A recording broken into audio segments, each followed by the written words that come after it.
On pense souvent que les relations, peu importe la nature, on pense souvent que les relations sont le fait d'un hasard. Aucune relation n'est le fruit d'un hasard. Aucune.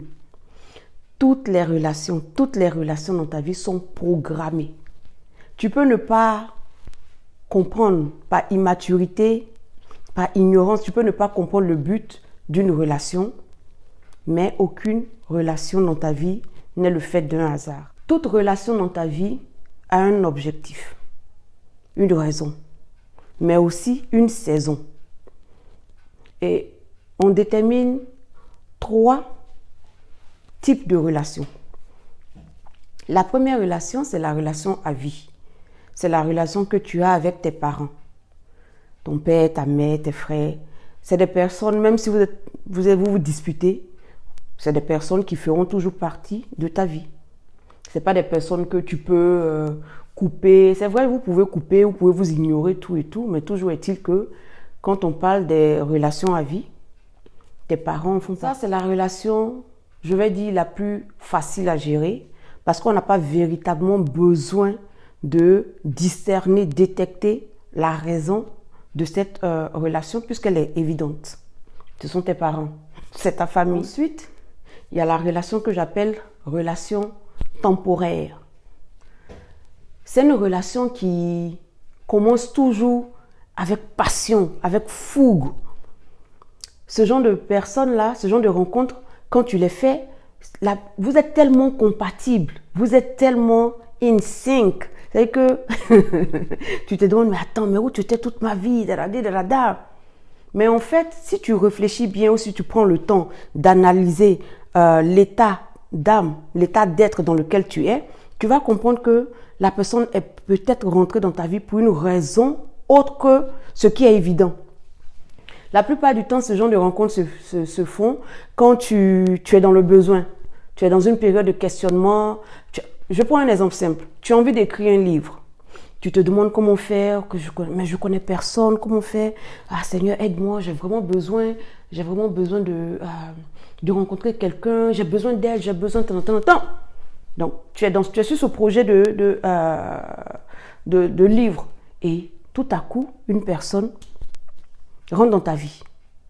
Et il se trouve que, en parlant, tu mentionnes ton projet, il se trouve que la personne maîtrise ce domaine. Qu'elle soit une personne populaire ou non, elle maîtrise la pédagogie qui est liée à ce domaine-là.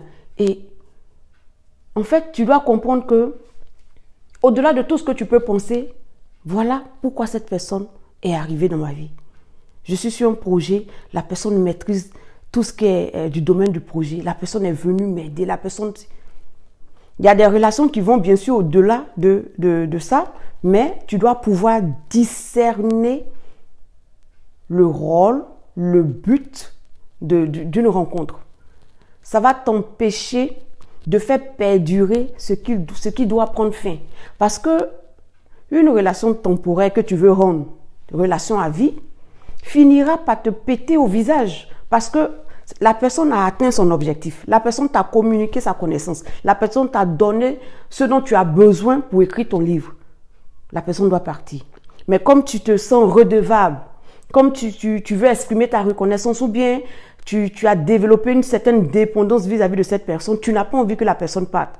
Donc ça commence à créer des broutilles dans la relation, on commence à se disputer, on commence à ne plus s'entendre, on commence à temps, et puis la frustration naît, la séparation, la division se produit, et on garde un mauvais souvenir de quelque chose qui est censé être une bénédiction. Il faut donc comprendre, il faut discerner l'objectif de cette rencontre.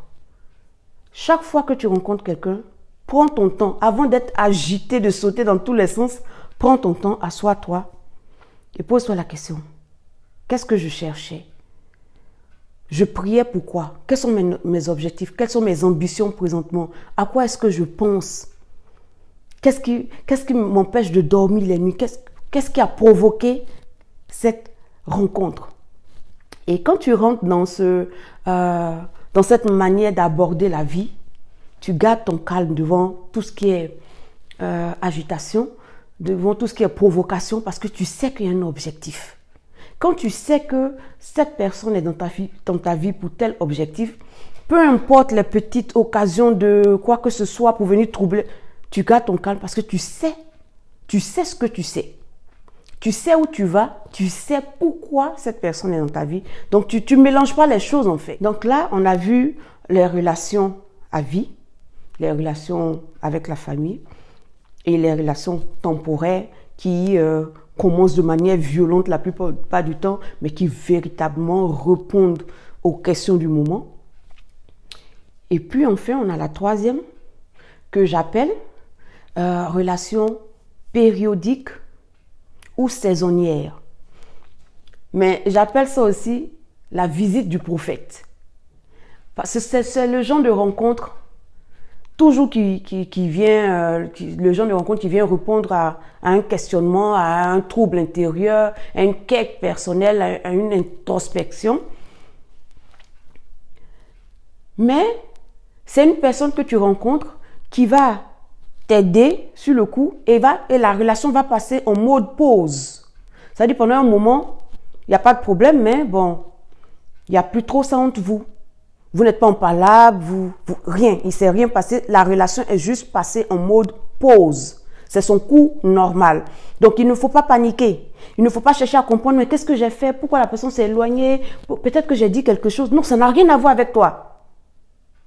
Donc, si tu arrives à discerner les subtilités de chaque relation, tu ne vas pas paniquer quand la relation suit son cours normal. Mais c'est quand tu es ignorant de certaines réalités spirituelles que tu paniques vite. Tu paniques vite parce que tu ne comprends pas en fait. Et donc, la relation visite du prophète, c'est une relation voilà, qui est on and off, on, off. Au moment où tu as besoin de son aide, c'est comme une personne qui a été mandatée pour ta vie, sur ta vie. La personne est là, elle ne te demande pas grand chose, il y a une certaine distance, il n'y a pas trop de familiarité entre vous, mais c'est quelqu'un qui t'aide. Quand tu as besoin d'aide, la personne apparaît. Et puis bon, quand c'est fait, sans demander quoi que ce soit, la personne s'en va. Aussi facile que ça. Et puis, si dans 3, 4, 5 mois, selon ce qui a été prévu pour ce parcours, tu as besoin d'aide, tu n'as même pas besoin quelquefois d'appeler la personne, mais c'est comme si la personne ressent ça et la personne va t'appeler ou bien rentrer en contact avec toi pour te dire, mais qu'est-ce qui se passe? Je sens que tu ne vas pas bien, explique-moi. Alors, voilà les 3 types de relations qu'on a. La relation à vie, la relation temporaire et la relation saisonnière. Dans les 3 cas, il faut savoir, l'objectif, il faut savoir les objectifs qui sont attachés à chaque relation pour ne pas en abuser. Si tu ne connais pas la nature de la relation que tu as avec une personne, si tu ne connais pas les objectifs attachés à une relation, tu vas utiliser la relation en dehors de la mission qui lui a été assignée. Tu vas abuser de la relation. Tu vas vouloir faire à cette relation ou à cette personne quelque chose pour laquelle elle n'a pas été équipée. Et ça va créer des frustrations, ça va créer des problèmes, ça va créer des divisions, ça va créer des querelles inutiles. Alors, peu importe le type de relation, c'est d'abord de faire attention à toi-même. Tu es la personne d'abord que tu dois regarder.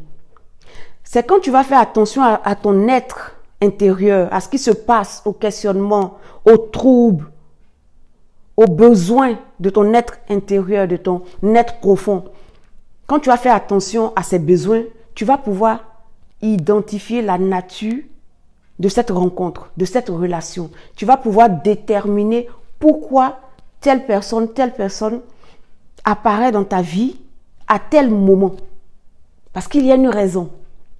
Et donc, il est important d'aiguiser ce discernement-là pour éviter les troubles inutiles. Il faut aiguiser, ça s'apprend. Ça s'apprend. C'est quelque chose qui s'apprend. Donc, il faut pouvoir maîtriser les subtilités des différentes relations afin d'éviter de souffrir par ignorance.